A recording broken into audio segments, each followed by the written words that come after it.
Thank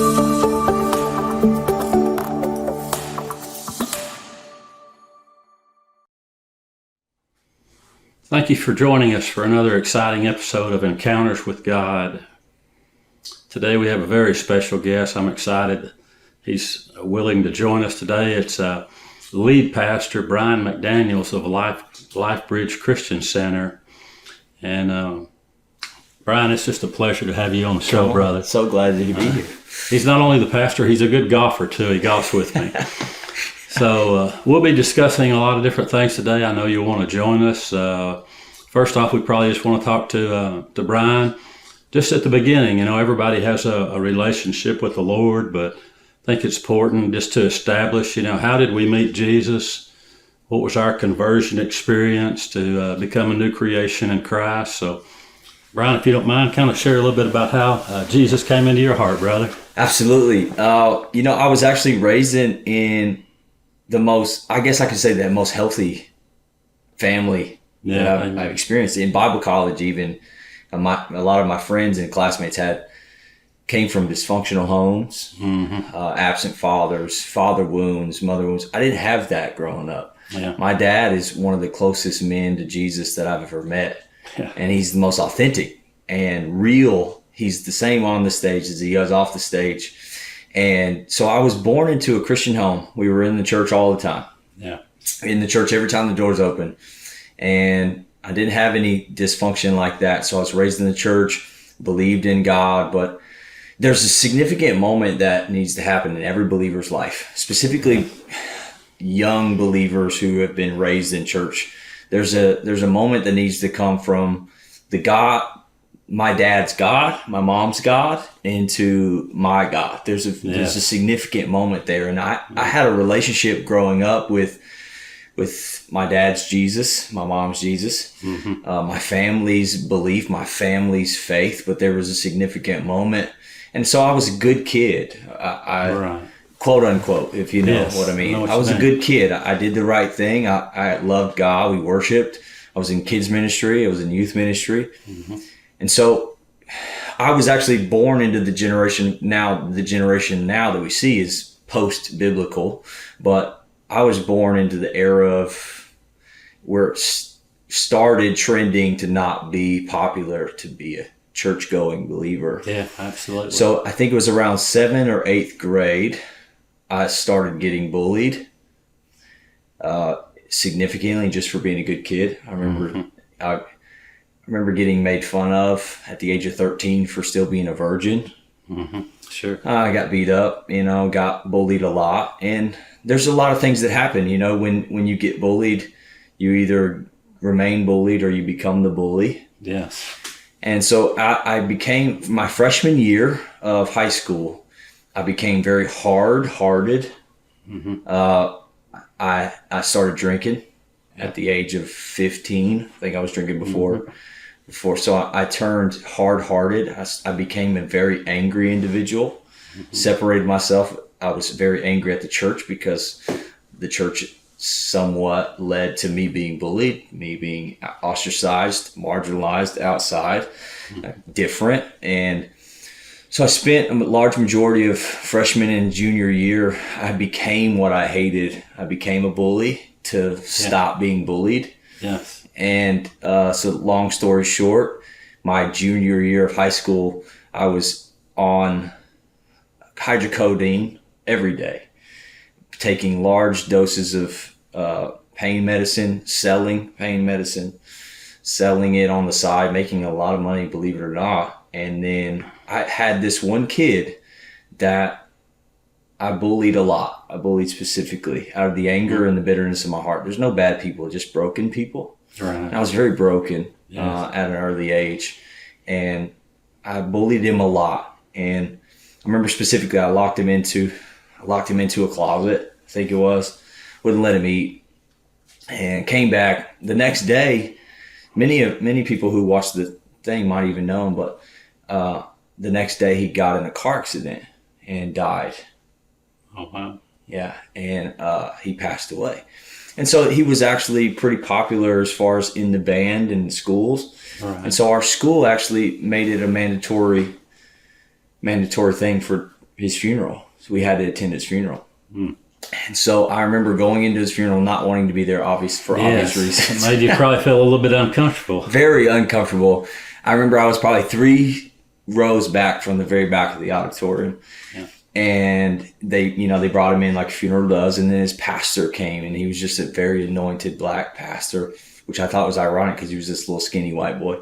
Yeah. And the pastor came in, and he began to tell me all the things about this kid that I had no idea about. Yes. And he began to share that his dad was a pastor, and that he loved the Lord, and that he loved Jesus. And I mean, I just remember laying my head in my lap and just like bawling and just weeping, which is a weird word to use sometimes, but I just remember weeping. And as the pastor just continued to talk, he just said, Lionel he was already studying to serve the church, and that he wanted to be a youth minister, and he wanted to be a youth pastor, and that was his dream. Yeah. And the longer he talked, the more I wept. And I just thought, man, this kid that I bullied was just me 2 years ago. Yes. And so they, at the end of the funeral, after I'd cried all my eyes out, we stood up and they made everybody go by the casket and say their goodbyes. And I'll never forget it to this day, as I walked by the casket of this kid that I betrayed and bullied for a year long, it was the first time I heard God's voice. Very first time where I could tangibly hear and feel God's presence. God. And he said, I want you to do what Lionel was going to do. Wow. And I want you to take up Lionel's mantle and become a youth minister, become a youth pastor. He said, all the influence that I've given you, you wasted, but I want to redeem it. Yes. And when you're done, you're going to come back. You're going to make an impact in high schools that you didn't do now. Yeah. And from that moment, the light switched, and I was the life of the party.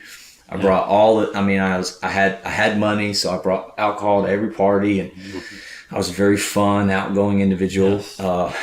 And I just quit cold turkey. Mm-hmm. And I just decided, man, I'm going to serve the Lord. I'm going to go hard with God. I'm going to make this right, which is really the wrong place to be in. But shortly after, I met a girl. There's always a girl involved. No, always. But always a girl involved that I fell in love with. I mean, like love at first sight, big deal. And she played a huge role. Shortly afterwards, the Lord told me about 6 months into our relationship that she wasn't my wife and that I was supposed to let her go. Yeah. And I said, Lord, come on. You believe in love. You designed, you're sovereign. Yes. Surely you wouldn't take the woman that I love away from me. And he said, well, if you don't do it, I will. I'm like, no, there's no way you'll do that. Shortly after, we never argued. We never fought. Yes. From a world's perspective, we were a perfect relationship, whatever you can be. And we started fighting, we started arguing, and I just said, hey, I want to be a youth pastor. And she said, well, I know that you want to do that, but I don't want to be in ministry. I don't want to be a pastor's wife. Yeah. And then so we broke up. Mm-hmm. Well, then I went back to so much anger, went back into drugs. Immediately back into drugs, immediately back into alcohol. And I was running from the Lord because I was so mad at him, which is always silly, but I was so mad at him. And then you're in good company. Jonah did that. Yeah, Jonah did do that. I'm glad I didn't end up in the belly of a whale. No, that's right. But so I ran from the Lord, all the while knowing the call of God on my life was to go to Bible college and be a youth minister. And I was in drugs. I was in alcohol.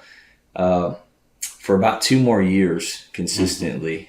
Mm-hmm. Yes. And then the Lord, I'll never forget it. He's been so gracious and so kind to me my whole life. Amen. And he's never left me even pushing him away and pushing him back and fighting him. And even in a season of my life, not believing in him, but still having conversations with him. Mm-hmm.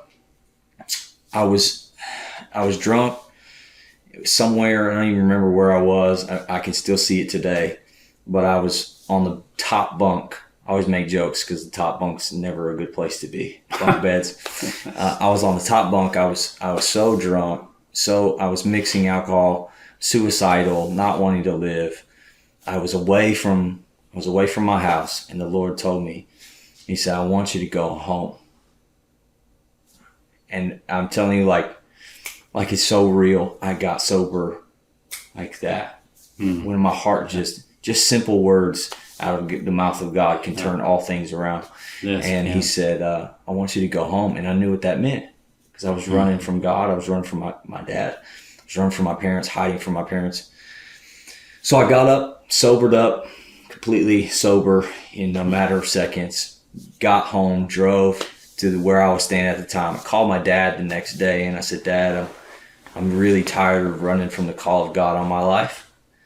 God called me to be a youth pastor my junior year of high school, and I've been running from him ever since.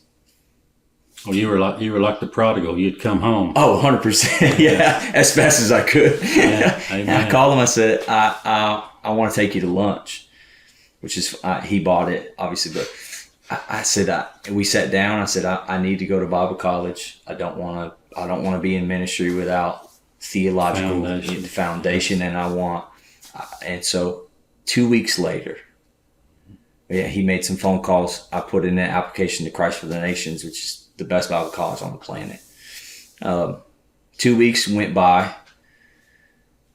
I didn't get accepted, and I hadn't heard back from him. We had to be at the school, and so we just loaded up our stuff. Just packed my bags. I said, I know God said, I know this is his plan. I know this is what he did. I said, let's load up. We'll get there and we'll find out why I haven't heard back from him. So we get to the Christ for the Nations. It's in Dallas, Texas, Oak Cliff. And we get there. I go to the registration desk and I say, hey, my name's Brian McDaniels. I put in the application. I haven't heard from you, but I'm here. I have all of my stuff. Where do you want me? Because I'm coming to this school. And so they went back. They found out that something happened with the facts, that my registration form wasn't legible. And so I would have never even heard. Then I went through the process of finding God in his word. I think it's really important. You can fall in love with Jesus, but you need to fall in love with his word. You do. And so I spent 3 years at Christ for the Nations, and I read from morning till time of class. And when we got out of class, I'd eat some lunch and I'd read.